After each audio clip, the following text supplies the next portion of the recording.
أعوذ بالله من سيئات أعمالنا من يهده الله فلا مضل له ومن يضلله فلا هادي له وأشهد أن لا إله إلا الله وحده لا شريك له وأشهد أن سيدنا وسندنا ونبينا ومولانا محمدا عبده ورسوله صلى الله تعالى عليه وعلى آله وأصحابه وبارك وسلم تسليما كثيرا. أما بعد فأعوذ بالله من الشيطان الرجيم. بسم الله الرحمن الرحيم. يا أيها الذين آمنوا لا تلهكم أموالكم ولا أولادكم عن ذكر الله. آمنت بالله صدق الله مولانا العظيم وصدق رسوله النبي الكريم ونحن على ذلك من الشاهدين والشاكرين والحمد لله رب العالمين. جناب صدر اور معزز حاضرین، السلام علیکم ورحمۃ اللہ وبرکاتہ. یہ میرے لیے بڑی مسرت کا موقع ہے کہ آج آپ حضرات سے خطاب کرنے کا موقع مل رہا ہے، اور یہ مسرت اس بنا پر دو چند اور کئی گنا بڑھ گئی ہے کہ یہاں جو حضرات جمع ہیں وہ اپنی تجارت کو شریعت کے سانچے میں ڈھالنے کی کوشش اور اس کے عزم کے ساتھ جمع ہوئے ہیں. اجتماعات بہت سے ہوتے ہیں، جلسے بھی ہوتے ہیں، تقریریں بھی ہوتی ہیں، لیکن وہ جلسہ اور وہ اجتماع یا تقریر عملی زندگی میں کوئی تبدیلی پیدا نہیں کرتی. اس لیے وہ نشستند و گفتند و برخاستند کی حد تک محدود ہو کر رہ جاتی ہے. لیکن جناب مکہ رفیق صاحب نے ابھی جو جملہ کہا اس سے میری ہمت میں بہت اضافہ ہوا. انہوں نے فرمایا کہ آج ہم اس عزم کے ساتھ یہاں جمع ہوئے ہیں کہ اپنی تجارت کو، اپنی معاشرت کو، اپنی معیشت کو اور اپنی زندگی کو شریعت کے سانچے میں ڈھالنے کی پوری کوشش کریں گے، اور جو باتیں آج کے دن سامنے آئیں گی یہاں سے یہ عزم لے کر اٹھیں گے کہ اب آج کے بعد ہم ایک دوسرے انسان ہیں. یہ اتنی بڑی بات ہے جو انہوں نے کہہ دی ہے. اللہ تبارک و تعالیٰ اپنے فضل و کرم سے ہمیں ان کی اس بات پر عمل کرنے کی توفیق عطا فرمائے اور واقعتاً یہ مجلس نتیجہ خیز ثابت ہو.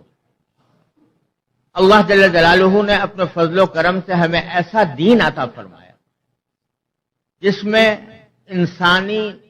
ضروریات کے کسی بھی پہلو کو نظر انداز نہیں کیا گیا. آپ شاید یہ جانتے ہوں گے کہ قرآن کریم نے انسان کی دنیا میں پیدائش کا جو مقصد بیان کیا ہے وہ یہ ہے کہ وَمَا خَلَقْتُ الْجِنَّ وَالْإِنسَ إِلَّا لِيَعْبُدُونِ. اللہ تعالیٰ فرماتے ہیں کہ میں نے جنات اور انسانوں کو کسی اور کام کے لیے نہیں پیدا کیا، میں نے صرف اس لیے پیدا کیا ہے کہ وہ میری عبادت کریں. تو جب انسان کے پیدا کرنے کا بنیادی مقصد ہی یہ ہے کہ وہ اللہ تبارک و تعالیٰ کی عبادت کرے، تو اس کا تقاضا تو یہ ہونا چاہیے تھا کہ صبح سے لے کر شام تک اور شام سے لے کر صبح تک اس کا کوئی اور کام نہ ہو سوائے اس کے کہ وہ اللہ کی عبادت میں لگا رہے. لیکن اللہ تبارک و تعالی نے اپنے فضل و کرم سے انسان کو باوجود اس کے مقصد تخلیق کے عبادت ہونے کے اس بات کی اجازت دی کہ وہ چونکہ ایک انسان ہے، اس کے ساتھ بشری تقاضے لگے ہوئے ہیں، اسے بھوک بھی لگتی ہے، پیاس بھی لگتی ہے، اسے اپنے کھانے پینے کا بھی بندوبست کرنا ہے، اسے اپنے بچوں کا پیٹ بھی پالنا ہے، اس کو رہائش کے لیے کوئی چھت بھی چاہیے، پہننے کے لیے لباس بھی چاہیے. اس لیے اللہ تبارک و تعالی نے ایک ایسا طریقہ ہمیں عطا فرما دیا جس کے نتیجے میں ہم اپنی ساری ضروریات پوری کر سکتے ہیں. اور نہ صرف یہ کہ ضروریات پوری کر سکتے ہیں بلکہ ان ضروریات کو بھی عبادت بنا سکتے ہیں. بہت سے مذاہب، دنیا کے بہت سے مذاہب ایسے ہیں جو یہ کہتے ہیں کہ اللہ تبارک و تعالیٰ کو آپ اس وقت تک حاصل نہیں کر سکتے، خدا کا قرب اس وقت تک نہیں پا سکتے جب تک کہ آپ دنیا کے سارے جھمیلوں کو خیرباد نہ کریں، دنیا کے کاموں کو نہ چھوڑیں، خانقاہ میں جا کر بیٹھ جائیں، صرف ذکر اور تسبیح کے اوپر اپنا گزارا کریں. اور بہت سے مذاہب وہ ہیں جو کہتے ہیں کہ اگر دنیا اور دین ایک ساتھ نہیں چل سکتے، لہذا آپ تو ایک ایسے ملک میں رہتے ہیں، یہاں آپ نے یقیناً دیکھا اور سنا ہوگا کہ بہت سے لوگ ہیں جو اپنے نفس کو کچلنے کے بے شمار طریقے اختیار کر کے اپنے آپ کو یہ سمجھتے ہیں کہ ہم خدا کا قرب حاصل کر رہے ہیں. گنگا کے کنارے آپ جا کر دیکھیں کہ کس قسم کے مجاہدات لوگ کرتے ہیں، اور اس لیے کرتے ہیں کہ ان کے نزدیک اللہ تبارک و تعالیٰ کو اس وقت تک حاصل نہیں کیا جا سکتا جب تک کہ انسان اپنے نفس کو کچلے نہیں. بھوکے رہ کر وقت گزارتے ہیں، ننگے رہ کر وقت گزارتے ہیں، اور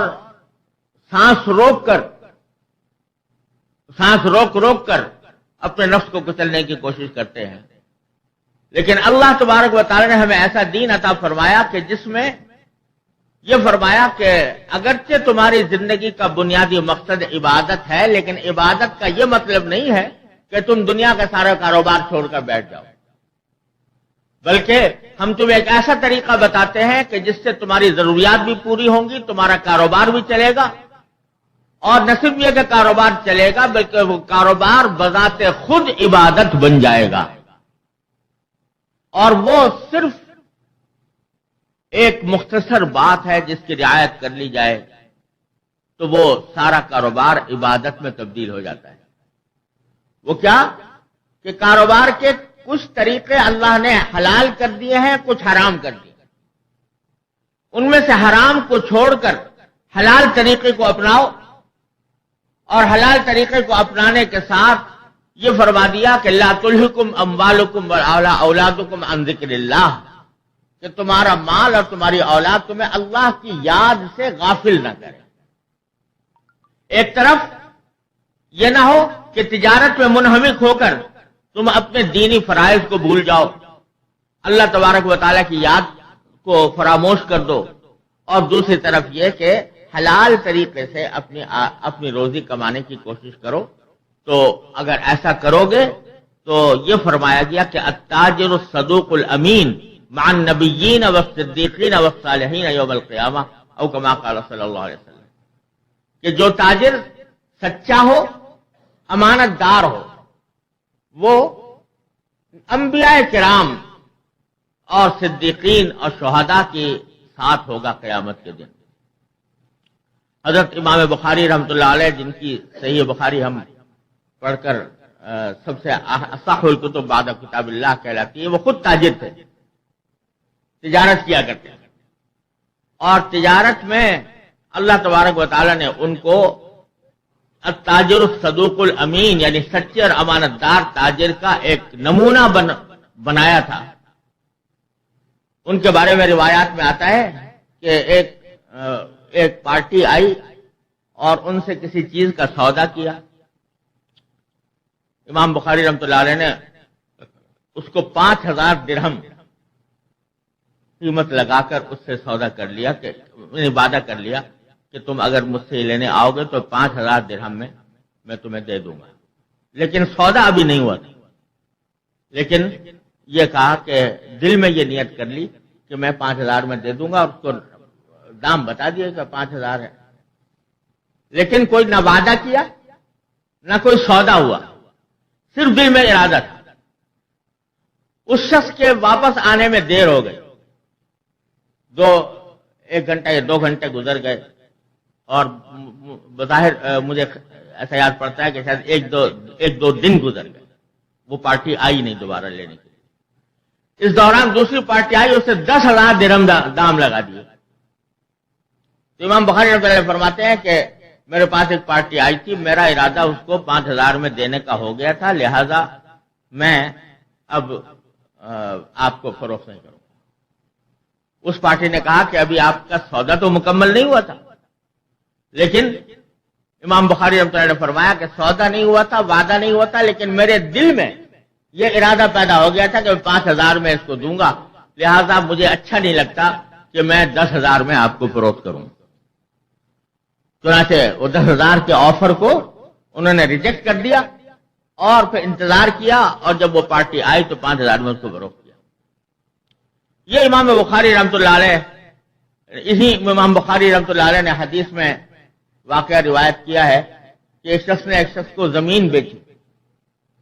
زمین کا ایک پلاٹ، خالی پلاٹ بیچا. خریدار نے جب زمین کے پلاٹ کو دیکھا تو اس میں سے کسی جگہ وہ کھدائی کر رہا تھا، تو اس میں سے ایک مٹکا، سونے کے سکوں سے بھرا ہوا مٹکا اس کو ملا. تو وہ سونے کا سکوں سے بھرا ہوا مٹکا لے کر بیچنے والے کے پاس گیا اور اس سے کہا کہ بھائی یہ تمہاری زمین میں یہ سونے کے سکے ملے ہیں اور یہ تمہارے ہیں، میں نے زمین خریدی تھی، میں نے یہ سونا نہیں خریدا تھا، لہٰذا یہ واپس لے لو. اس نے کہا میں تو نہیں لیتا، میں تو زمین بیچی تھی، زمین میں جو کچھ تھا وہ بھی بیچ دیا تھا. اب وہ کہتا ہے کہ میں نے زمین بیچی تھی اور اس کے ساتھ جو کچھ بھی تھا وہ بھی بیچ دیا تھا، لہذا یہ سونا میرا نہیں ہے تمہارا ہے. اور وہ کہتا ہے کہ نہیں، مجھے تو آپ نے زمین بیچی تھی، سونا نہیں بیچا تھا، لہذا آپ رکھو. دونوں میں جھگڑا کھڑا ہو گیا، یعنی الٹا تنازع، الٹا جھگڑا. آج کل کے ماحول کے لحاظ سے اگر دیکھا جائے تو الٹا جھگڑا ہوا کہ وہ کہہ رہا ہے کہ سونا لے لو، وہ کہتا ہے میں نہیں لیتا. یہاں تک کہ معاملہ قاضی کے پاس چلا، ان سے کہا کہ بھائی یہ تنازع ہے، بھائی کیا جھگڑا ہے کہ یہ میں نے تو زمین بیچی تھی اس کو، اور زمین میں جو کچھ تھا وہ بھی بیچ دیا تھا، اور یہ کہتا ہے کہ یہ مجھے دینا چاہتا ہے کہ مٹکا سونے کا میرے پاس آ گیا ہے. تو آخر میں انہوں نے فیصلہ یہ کیا، بھائی تمہارا کوئی لڑکا لڑکی ہے؟ انہوں نے کہا کہ ہاں ایک کا لڑکا تھا، ایک کی لڑکی تھی. کہا ایسا کرو کہ تم آپس میں لڑکے لڑکے کی نکاح کر دو، اور یہ جو سونا ملا ہے یہ ان دونوں کو کے درمیان تقسیم کر دینا. تو اس طرح جا کر وہ تنازع رفع ہو. یہ واقعہ خود صحیح بخاری کے اندر موجود ہے. غرض تجارت کو جب امانت اور دیانت کے ساتھ، سچائی کے ساتھ، اللہ سے ڈرتے ہوئے اختیار کیا جائے تو وہ بذات خود عبادت بن جاتی ہے. خود نبی کریم سرور دو عالم صلی اللہ علیہ وسلم نے تجارت فرمائی ہے، اور تجارت بھی بڑے پیمانے کی تجارت کہ جس کو آج کل انٹرنیشنل ٹریڈ کہا جاتا ہے، وہ آپ نے فرمائی ہے، اور اس کے اندر مثالیں چھوڑی ہیں. اگر یہ امانت و دیانت اللہ تبارک و تعالی ہمارے اندر پیدا فرما دے تو یہ جتنی سرگرمیاں ہیں، تجارتی سرگرمیاں، یہ سب عبادت میں تبدیل ہو جاتی ہیں. اللہ تبارک و تعالیٰ کے فضل و کرم سے یہ سب عبادت بن جاتی ہیں. اور یہ بھی شاید آپ کو معلوم ہوگا کہ یہ ہندوستان کی سرزمین جس میں آج الحمدللہ ہم مسلمان بیٹھے ہوئے ہیں، اس میں سب سے پہلا اسلام لانے والے کوئی جہاد کے لوگ نہیں تھے جنہوں نے جہاد کر کے یہاں پر اسلام پھیلایا ہو. کوئی تبلیغی جماعت نہیں آئی تھی کہ جس نے آ کر اسلام پھیلایا ہو. یہاں پر آ کر جو اسلام پھیلا وہ سب سے پہلے مالابار کے علاقوں میں کچھ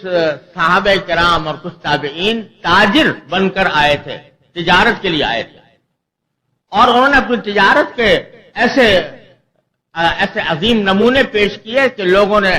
لوگوں کو ان کے تجارت میں ان کے ذات کے اندر کشش پیدا ہوئی، اور اس کے نتیجے میں وہ اسلام سے روشناس ہوئے، اور اسلام کو انہوں نے ایک بہترین دین سمجھ کر اسلام قبول کیا۔ تو انہوں نے اپنے کردار سے، اپنے عمل سے، اپنی سچائی سے، اپنی دیانت سے، اپنی امانت سے اسلام پھیلایا۔ تو آج الحمدللہ اللہ تعالیٰ کے فضل و کرم سے آپ حضرات کو بھی یہ موقع اللہ تعالیٰ نے عطا فرمایا ہے کہ ایک ایسے معاشرے میں تجارت آپ حضرات کر رہے ہیں، اللہ تبارک و تعالیٰ اس میں اور زیادہ برکت و ترقی عطا فرمائے، اور ایک ایسے معاشرے میں تجارت کر رہے ہیں جہاں ہر وقت آپ کے پاس غیر مسلموں سے بھی واسطہ ہے، اور وہ آپ کے پاس آ کر آپ کی فیکٹریوں میں کام کرتے ہیں، آپ کے دکانوں پر ملازمت کرتے ہیں۔ تو آپ اگر ان کے سامنے اپنے عمل کا بہترین نمونہ پیش کریں گے، ان کے ساتھ محبت کا معاملہ کریں گے، ان کے ساتھ شفقت کا معاملہ کریں گے، ان کے ساتھ سچائی کا معاملہ کریں گے، اور اس کے ساتھ ساتھ ان کو دین برحق کی دعوت دیں گے، تو آپ کی تجارت نہ صرف یہ کہ یہ تجارت رہے گی، بلکہ ایک مجسم دعوت اور تبلیغ بن جائے گی، اور اس کا ایک لمحہ اللہ تبارک و تعالیٰ کے ہاں اجر و ثواب کا سبب بنے گا۔ آج یہ ہوتا ہے کہ ہمارے ساتھ دن رات ہمارا غیر مسلموں کے ساتھ اٹھنا بیٹھنا بھی ہوتا ہے، لیکن ہمیں یہ فکر نہیں ہوتی، ہمیں یہ خیال نہیں ہوتا کہ اللہ تبارک و تعالیٰ نے ہمیں ایک مسلمان ہونے کے ناطے داعی بنایا۔ کنتم خیر امت اخرجت للناس، مسلمانوں تمہیں ایک ایسی امت بنایا گیا ہے جو ساری انسانیت کے لیے، جس کو اللہ تعالیٰ نے پیدا کیا ہے۔ تم صرف اپنی ذات کے لیے نہیں ہو، تم ساری انسانیت کے لیے ہو، اور ساری انسانیت کی فلاح و بہبود اور ساری انسانیت کو راہ راست پر لانے کی کوشش یہ تمہارے فرائض میں داخل ہے۔ تو جو لوگ کام کرتے ہیں اور غیر مسلم ہیں، ان کے اوپر اگر دعوت کی محنت ساتھ ساتھ کی جائے، اپنے طرز عمل سے ان کو اپنے قریب کیا جائے، ان سے محبت کا برتاؤ کیا جائے، ان سے شفقت کا برتاؤ کیا جائے، اور ان کے دکھ درد میں شریک ہو کر ان کو اسلام کی دعوت دی جائے، تو آپ دیکھیے کہ انشاءاللہ وہی نقشہ جو مالابار میں صحابہ کرام نے دکھایا تھا وہ آج بھی پیدا ہو سکتا ہے۔ اللہ تبارک و تعالیٰ اس کی توفیق عطا فرمائے۔ تو اصل باتیں دو ہیں، ایک یہ کہ تجارت کا جو کام بھی کیا جائے، جو کاروبار بھی ہو، وہ شریعت کے دائرے میں، اللہ تعالیٰ نے اس کے جو احکام مقرر فرما دیے ہیں ان کے دائرے میں ہو۔ بعض اوقات آدمی کو یہ محسوس ہوتا ہے کہ اگر میں نے اس معاملے میں شریعت کے حکم پر عمل کیا تو میری پیسے کی گنتی میں کمی ہو جائے گی، یا منافع میں شاید کمی ہو جائے گی، لیکن یہ ایک بہت بڑا دھوکہ ہے۔ یاد رکھیے کہ اصل چیز پیسے کی گنتی نہیں ہے، اصل چیز اس کی کوانٹٹی نہیں ہے، اصل چیز اس کی کوالٹی ہے۔ اور یہ جو در حقیقت کہا گیا ہے کہ اللہ تبارک و تعالیٰ برکت عطا فرماتے ہیں، تو آپ نے دیکھا ہوگا کہ بعض اوقات تھوڑے سے پیسے میں اللہ تبارک و تعالیٰ اتنی برکت عطا فرما دیتے ہیں کہ اس سے بے شمار کام نکل آتے ہیں، اور بعض اوقات پیسوں کا ڈھیر جمع کر لیا، لیکن اس ڈھیر جمع کرنے کے بعد جتنا ڈھیر جمع کیا تھا معلوم ہوا کہ کل کو بیماری کھڑی ہو گئی اور وہ ہسپتالوں کی نظر ہو گئی۔ کئی اتنا ڈھیر جمع کیا تھا لیکن معلوم ہوا کہ کوئی مقدمہ آ گیا اور وہ سارے پیسے وکلا کی نظر ہو گئے، عدالتوں کے چکر کاٹنے میں خرچ ہو گئے۔ تو وہ آیا بتائیے، وہ دولت کا وہ ڈھیر جو ڈاکٹروں کے پاس ہسپتالوں میں خرچ ہو گیا، وکلا کے مقدموں میں خرچ ہو گیا، وہ بہتر ہے یا وہ تھوڑا مال کہ جو آیا اور اس سے بھرپور فائدہ آپ نے اٹھایا؟ تو اس لیے اللہ تبارک و تعالیٰ نے ہمیشہ حلال میں برکت عطا فرمائی ہے اور حرام میں بے برکتی ہے۔ یمحق اللہ الربا ویربی الصدقات، اللہ تعالیٰ ربا کو، سود کو مٹاتا ہے اور صدقات کو بڑھاتا ہے۔ لوگ کہیں گے کہ سود سے تو بڑھتا ہے مال، لیکن وہ قرآن کہتا ہے کہ وہ بڑھتا نہیں ہے، وہ بڑھتا نہیں ہے، اس کی برکت ختم ہو جاتی ہے، اس کی راحتیں ختم ہو جاتی ہیں۔ آج دنیا نے محض گنتی کی دنیا بن گئی ہے، اور اس گنتی کی وجہ سے وہ لوگ سمجھتے ہیں کہ ہماری گنتی میں اضافہ ہوگا تو ہمیں فائدہ حاصل ہوگا، لیکن حقیقت میں وہ جو گنتی کی بڑھوتری ہے وہ کچھ فائدہ پہنچانے کے بجائے نقصان پہنچا دیتی ہے۔ اس لیے اس بات کا عزم مکمل کریں کہ جو پیسہ آئے گا وہ حلال کا آئے گا، جس کو شریعت نے حلال قرار دیا، اور وہ اگر کم بھی ہوگا تو انشاءاللہ اللہ تبارک و تعالی اس میں وہ برکت عطا فرمائیں گے جو حرام کے مال کے ڈھیروں میں نہیں ہوتی۔ اس بات کا عزم تو مکمل اپنے ذہن میں رکھیں اور اس کے بعد تجارت کے کام میں لگیں، تو انشاءاللہ یہ ساری تجارتیں اللہ تعالیٰ کی رحمت سے امید ہے کہ وہ عبادت میں تبدیل ہو جائیں گی اور ان کا جو دنیا اور آخرت میں اس کا فائدہ حاصل ہوگا۔ اللہ تبارک و تعالیٰ نے تجارت کو ایک ایسا ذریعہ بنایا ہے کہ یہ انسان کی خود تربیت بھی کرتا ہے۔ یعنی اور بہت سے پیشے ہیں دنیا میں، لیکن تجارت کے پیشے میں اللہ تبارک و تعالیٰ نے بڑی عظیم خصوصیات رکھی ہیں۔ تجارت کے پیشے میں کیا ہوتا ہے کہ اس میں اللہ پر توکل ہوتا ہے، بھروسہ ہوتا ہے۔ ایک آدمی اگر ملازم ہے کسی جگہ تو اس کو پتا ہے کہ مجھے مہینے کے ختم پر اتنی تنخواہ ملنی ہے، وہ یقین کے ساتھ جانتا ہے کہ مجھے مہینے کے ختم پر اتنی تنخواہ مل جائے گی۔ تاجر جو تجارت کر رہا ہے اس کو یقین کے ساتھ کچھ معلوم نہیں کہ کیا مجھے حاصل ہوگا، لہذا اس کا ساری تجارت، سارا کام اللہ پر بھروسے کے اوپر مبنی۔ اور یہ توکل علی اللہ یہ ایک ایسی چیز ہے کہ جو انسان کے باطن کی عظیم تربیت کرتی ہے۔ میں اپنے بھائی کی ایک واقعہ آپ کو سناتا ہوں۔ میرے سب سے بڑے بھائی مولانا ذکی کیفی صاحب، جو بڑے شاعر بھی ہیں، ان کا مجموعہ کلام بھی چھپا ہوا ہے، وہ اگرچہ درس نظامی کی تکمیل انہوں نے نہیں کی تھی، لیکن علماء کی اور بزرگوں کی صحبت بہت اٹھائی، اور وہ تجارت کرتے تھے، کتابوں کی تجارت، کتابوں کی دکان لاہور میں۔ تو وہ اپنا واقعہ ایک دن سنا رہے تھے کہ میری دکان جو تھی وہ دینی کتابیں فروخت کرنے کی دکان تھی۔ تو ایک دن صبح کو جب میں اٹھا تو شدید بارش ہو رہی تھی، موسلا دھار بارش برس رہی تھی،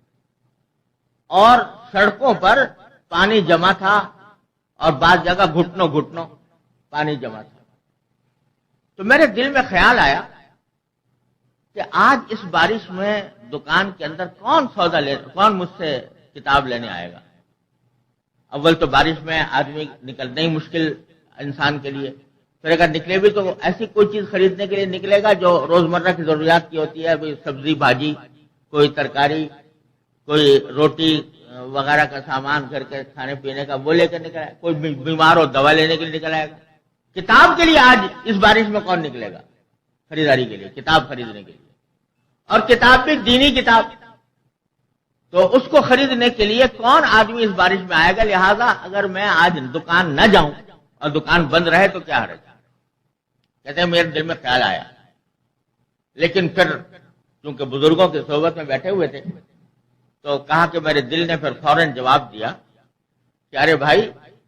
گاہک آئے گا یا نہیں آئے گا یہ تمہارا کام نہیں ہے، تمہارا کام تو یہ ہے کہ دکان کھول کر بیٹھ جاؤ، گاہک بھیجنے والا تو کوئی اور ہے، وہ اگر چاہے گا تو اس بارش میں بھی بھیج دے گا، لہذا تم اپنا کام کرو، اپنا کام کرو گے تو اللہ تعالیٰ اپنا کام کرے گا، اور اب تم نے کم از کم اپنا فریضہ ادا کر دو، جاؤ جا کے قرآن شریف پڑھو، تلاوت کرو وہاں پر بیٹھ کر، لیکن خالی اپنا کام مت چھوڑو۔ فرماتے میں چھتری وتری لے کر اور پانی میں سے گزرتا ہوا گیا، دکان کھول کر بیٹھ کر اس خیال سے کہ آئے گا تو کوئی مشکل سے تو تلاوت شروع کر دی، وقت تلاوت میں خرچ ہو جائے۔ تھوڑی دیر میں دیکھا کہ لوگ چھتریاں لگا کر دکان میں کتابیں خریدنے کے لیے آ رہے ہیں۔ تو میں نے کہا کہ یہ در حقیقت اللہ تبارک و تعالیٰ کا کام ہے کہ تمہارا کام اتنا ہے کہ دکان کھول کر بیٹھ جاؤ، اس پر خریدار بھیجنا اور اس کے اوپر نفع عطا کرنا یہ تو کسی اور دینے والے کی دین ہے، وہی دیتا ہے۔ تو یہ توکل کا ایک سبق تجارت کے اندر ملتا ہے، جس سے اس تجارت کے پیشے کو اللہ تبارک و تعالیٰ نے دوسرے پیشوں سے فوقیت عطا فرمائی۔ بس شرط یہ ہے کہ وہ شریعت کے مطابق ہو، سنت کے مطابق ہو، اور اس میں منہمک ہو کر انسان اللہ تبارک و تعالیٰ کو نہ بھولے۔ اللہ تعالیٰ ہمیں اس پر ربنا تقبل منا انك انت السميع العليم وتب علينا انك انت التواب الرحيم وصلى الله تعالى على خير خلقه سيدنا مولانا محمد وعلى اله وصحبه اجمعين آمين برحمتك يا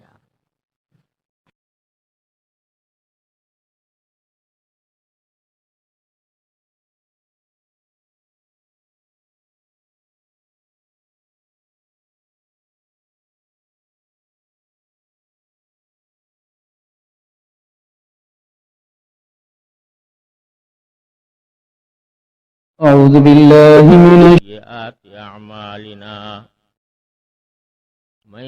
يهده الله فلا مضل له ومن يضلله فلا هادي له وأشهد أن لا إله إلا الله وحده لا شريك له وأشهد أن سيدنا وسندنا ونبينا ومولانا محمدا عبده ورسوله صلى الله تعالى عليه وعلى آله وأصحابه وبارك وسلم تسليما كثيرا أما بعد فأعوذ بالله من الشيطان الرجيم بسم الله الرحمن الرحيم يا أيها الذين آمنوا لا تلهكم أموالكم ولا أولادكم عن ذكر الله آمنت بالله صدق الله مولانا العظيم وصدق رسوله النبي الكريم ونحن على ذلك من الشاهدين والشاكرين والحمد لله رب العالمين۔ جناب صدر اور معزز حاضرین، السلام علیکم ورحمۃ اللہ وبرکاتہ۔ یہ میرے لیے بڑی مسرت کا موقع ہے کہ آج آپ حضرات سے خطاب کرنے کا موقع مل رہا ہے، اور یہ مسرت اس بنا پر دو چند اور کئی گنا بڑھ گئی ہے کہ یہاں جو حضرات جمع ہیں وہ اپنی تجارت کو شریعت کے سانچے میں ڈھالنے کی کوشش اور اس کے عزم کے ساتھ جمع ہوئے ہیں۔ اجتماعات بہت سے ہوتے ہیں، جلسے بھی ہوتے ہیں، تقریریں بھی ہوتی ہیں، لیکن وہ جلسہ اور وہ اجتماع یا تقریر عملی زندگی میں کوئی تبدیلی پیدا نہیں کرتی، اس لیے وہ نشستند و گفتند و برخاستند کی حد تک محدود ہو کر رہ جاتی ہے۔ لیکن جناب مکہ رفیق صاحب نے ابھی جو جملہ کہا اس سے میری ہمت میں بہت اضافہ ہوا۔ انہوں نے فرمایا کہ آج ہم اس عزم کے ساتھ یہاں جمع ہوئے ہیں کہ اپنی تجارت کو، اپنی معاشرت کو